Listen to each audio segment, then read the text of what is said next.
Seção 2ª. Do procedimento ordinário. Subseção 1ª. Da citação. Artigo 216. A citação do acusado será feita pessoalmente, ou por edital. Artigo 217. A citação pessoal será feita, por mandado expedido pelo presidente da comissão, apresentando ao destinatário o instrumento correspondente em 02 vias, o qual conterá a descrição resumida da imputação, e o prazo para a defesa que será de 10 dias consecutivos, assegurando-lhe vista do processo na repartição. Parágrafo 1º. Havendo 02 ou mais investigados, o prazo será comum, e de 20 dias. Parágrafo 2º. Recusando-se o acusado a receber a citação, deverá o fato ser certificado à vista de 02 testemunhas. Artigo 218. Quando o acusado se encontrar em lugar incerto, ou não sabido, ou quando houver fundada suspeita de ocultação para frustrar a diligência, a citação será feita por edital, com prazo de 15 dias, juntando-se o comprovante ao processo. Parágrafo único. O edital será publicado, por uma vez, em jornal de grande circulação da localidade do último domicílio conhecido. Artigo 219. O comparecimento voluntário do acusado perante a comissão supracitação. Artigo 220. Considerar-se-á réu o indiciado que, regularmente citado, não apresentar defesa no prazo legal. Parágrafo 1º. A revelia será declarada, por termo, nos autos do processo, e devolverá o prazo para a defesa. Parágrafo 2º.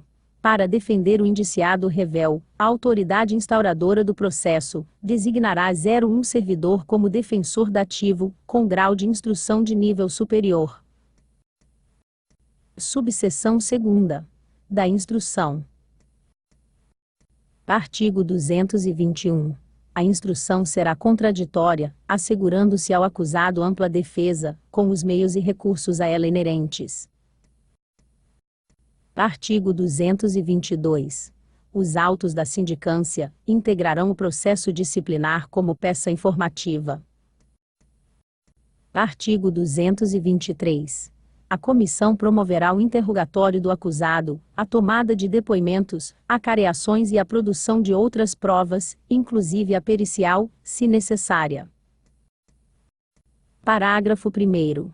A designação dos peritos recairá em servidores com capacidade técnica especializada e, na falta deles, em pessoas estranhas ao serviço público municipal, assegurada ao acusado a faculdade de formular quesitos. Parágrafo 2º. O presidente da comissão poderá indeferir pedidos considerados impertinentes, meramente protelatórios ou de nenhum interesse para o esclarecimento dos fatos. Artigo 224. É assegurado ao servidor o direito de acompanhar o processo pessoalmente, ou por intermédio de advogado. Artigo 225. Em qualquer fase de qualquer dos procedimentos disciplinares, até a apresentação da defesa final, poderão ser juntados documentos. Artigo 226. As testemunhas serão intimadas através de ato expedido pelo presidente da comissão, devendo a segunda via, com o ciente delas, ser anexada aos autos. Parágrafo 1º. Se a testemunha for servidor, a intimação poderá ser feita mediante requisição ao chefe da repartição onde serve, com indicação do dia e hora marcados para a audiência. Parágrafo 2º. Os mandados serão expedidos com, pelo menos, 03 dias úteis de antecedência à data da inquirição, se servidor, e 05 dias úteis, se particular. Parágrafo 3º. Se as testemunhas arroladas pela defesa não forem encontradas, e o acusado, intimado para tanto, não fizer a substituição dentro do prazo de 03 dias úteis, prosseguir-se-á, nos demais termos do processo. Artigo 227. O servidor que estiver em gozo de férias ou licença-prêmio, poderá ser intimado para prestar depoimento ou declarações. Artigo 228. O depoimento da testemunha será prestado oralmente, e reduzido a termo, não sendo lícito trazê-lo por escrito, o qual será assinado por ela, e pelos presentes ao ato. Parágrafo 1º. As testemunhas serão inquiridas separadamente, devendo o presidente da comissão adverti-las das penas cominadas em caso de falso testemunho. Parágrafo 2º. Antes de depor, a testemunha será qualificada e prestará compromisso legal. Parágrafo 3º. Não se deferirá o compromisso legal, de que trata o parágrafo 2º. Inciso 1º. Aos doentes mentais e deficientes mentais, e aos menores de 16 anos. Inciso 2º. Em caso de amizade íntima ou inimizade capital ou parentesco com o acusado ou denunciante, em linha reta ou colateral até o terceiro grau. Parágrafo 4º. Na hipótese de a testemunha não souber ou puder assinar o termo, o presidente, depois de ler o documento em voz alta, pedirá a um terceiro que o faça por ela. Artigo 229. A testemunha não poderá se eximir da obrigação de depor, salvo nas hipóteses previstas em lei.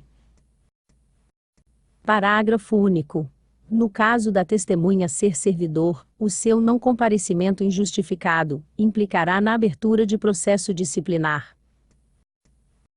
Artigo 230. Antes de iniciado o depoimento, o advogado poderá contraditar a testemunha, ou arguir circunstâncias ou defeitos, que a tornem suspeita de parcialidade ou indigna de fé. Parágrafo único. O presidente da comissão fará consignar em ata contradita ou arguição, e a resposta da testemunha, mas só excluirá a testemunha, ou não lhe deferirá compromisso nos casos previstos no inciso 2º, do parágrafo 3º, do artigo 228. Artigo 231. Se o presidente verificar que a presença do indiciado, pela sua atitude, poderá influir no ânimo da testemunha, de modo que prejudique a verdade do depoimento, fará retirá-lo, prosseguindo na inquirição, com a presença do seu defensor. Artigo 232.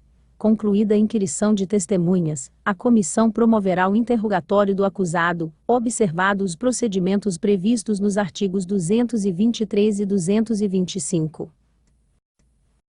Parágrafo 1º. Na hipótese de depoimentos contraditórios, ou que se infirmem, proceder-se-á à careação entre os depoentes. Parágrafo 2º. No caso de mais de 01 acusado, cada 01 será ouvido separadamente, podendo ser promovida careação, desde que divirjam em suas declarações. Parágrafo 3º.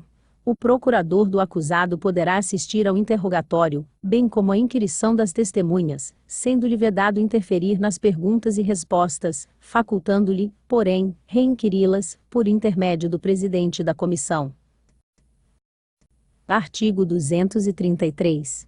Quando houver dúvida sobre a sanidade mental do acusado, a comissão, de ofício, ou a pedido do defensor do mesmo, proporá à autoridade competente, que ele seja submetido, a exame por junta médica oficial, da qual participe, pelo menos, 01 médico psiquiatra.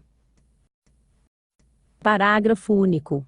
O incidente de insanidade mental será processado em autos apartados e apensos ao processo principal, ficando este sobrestado até a apresentação do laudo, sem prejuízo da realização de diligências imprescindíveis. Artigo 234. O acusado que mudar de residência fica obrigado a comunicar à comissão o local onde será encontrado. Artigo 235. Compete à comissão tomar conhecimento de novas imputações, que surgirem contra o acusado durante o curso do processo, caso em que este poderá produzir novas provas objetivando sua defesa. Artigo 236. Ultimada a instrução, intimar-se-á o acusado e seu advogado, se constituído, para apresentar defesa final no prazo de 10 dias, assegurando-lhe vista do processo na repartição. Parágrafo único. Havendo 02 ou mais acusados, o prazo será comum de 20 dias. Artigo 237. Apresentada a defesa final, a comissão elaborará relatório minucioso, no qual resumirá as peças principais dos autos, e mencionará as provas, em que se basear, para formar a sua convicção, e será conclusivo quanto à inocência ou responsabilidade do servidor, indicando o dispositivo legal transgredido, bem como as circunstâncias mencionadas no artigo 183. Parágrafo único. A comissão apreciará, separadamente, as irregularidades que forem imputadas a cada acusado. Artigo 238. O processo disciplinar, com o relatório da comissão, será remetido à autoridade que determinou a instauração, para julgamento. Artigo 239. É causa de nulidade do processo disciplinar. Inciso 1º. Incompetência da autoridade que o instaurou. Inciso 2º. Suspeição e impedimento dos membros da comissão. Inciso 3º. A falta dos seguintes termos ou atos. Alínea A. Citação, intimação ou notificação, na forma desta lei complementar. Alínea B. Prazos para defesa. Alínea C. Recusa injustificada de promover a realização de perícias ou quaisquer outras diligências imprescindíveis à apuração da verdade. Inciso 4º. Inobservância de formalidade essencial a termos ou atos processuais. Parágrafo único. Nenhuma nulidade será declarada, se não resultar prejuízo para a defesa, por irregularidade que não comprometa a apuração da verdade, e em favor de quem lhe tenha dado causa.